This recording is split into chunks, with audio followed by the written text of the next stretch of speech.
ఏంటి title 'jungle book' నుంచి తీసుకొచ్చారా? లేదా సెపరేట్‌గా సందీప్ ఏమైనా క్రియేట్ చేసాడా? లేదు సార్. అంటే ఇన్‌స్పిరేషన్ 'జంగిల్ బుక్' నుంచే సార్. ఎందుకంటే 'జంగిల్ బుక్‌లో' మోగ్లీ అనే క్యారెక్టర్ అడవిలో వాడు బాగా సొంతంగా ఉంటున్నాడు. దీంట్లో పార్వతీపురం, పాడేరు ప్రాంతాల్లో ఒక దాని దగ్గరలో అడవిలో సొంతంగా ఉంటున్నాడు మురళీకృష్ణ. వాడు మోగ్లీ అని ముద్దుగా పెట్టుకున్నాడు వాడి పేరు. ఓకే. సో, ఇన్‌స్పిరేషన్ అయితే ఉంది సార్ 'జంగిల్ బుక్' నుంచి. అండ్ ఆ పేరు మనందరికీ చాలా అంటే ఇయర్స్ నుంచి తెలుసు. ఈజీగా కనెక్ట్ అవుతదనే ఇంటెన్షన్‌తో సందీప్ పెట్టిన పేరది. సందీప్ అండ్ మా DOP is actually the co writer. Okay. వాళ్ళిద్దరూ డిస్కస్ చేసుకొని పెట్టింది. రమామూర్తి గారు. ఓహ్! Super. Yeah!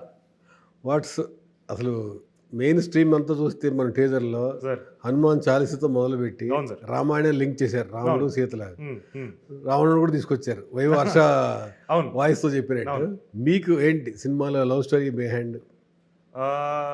Love story behind మాకంటే సార్, ఈ 'మోగ్లీ' అనే క్యారెక్టర్ చాలా ప్యూర్, చాలా జెన్యూన్ పర్సన్. ఎందుకంటే వాడికి ఆ అడవి, పక్కన ఏదైనా పనుల కోసం ఆ ఫారెస్ట్‌కెళ్ళను. సో, అంత ప్యూర్‌గా ఉన్న క్యారెక్టర్. అండ్ అమ్మాయి క్యారెక్టర్ 'జాస్మిన్' అనే క్యారెక్టర్ కూడా తనది కూడా చాలా ప్యూర్. వీళ్ళిద్దరూ చాలా జెన్యూన్‌గా కనెక్ట్ అయ్యి ప్రేమలో పడినోళ్ళు. సో, దాన్ని అంతే ఇన్నసెన్స్, ప్యూరిటీతో ట్రీట్ చేశాడు సందీప్. సో, అలాగా రెఫరెన్స్ లాగా ఒక డైలాగ్‌లో హర్ష అడుగుతాడు.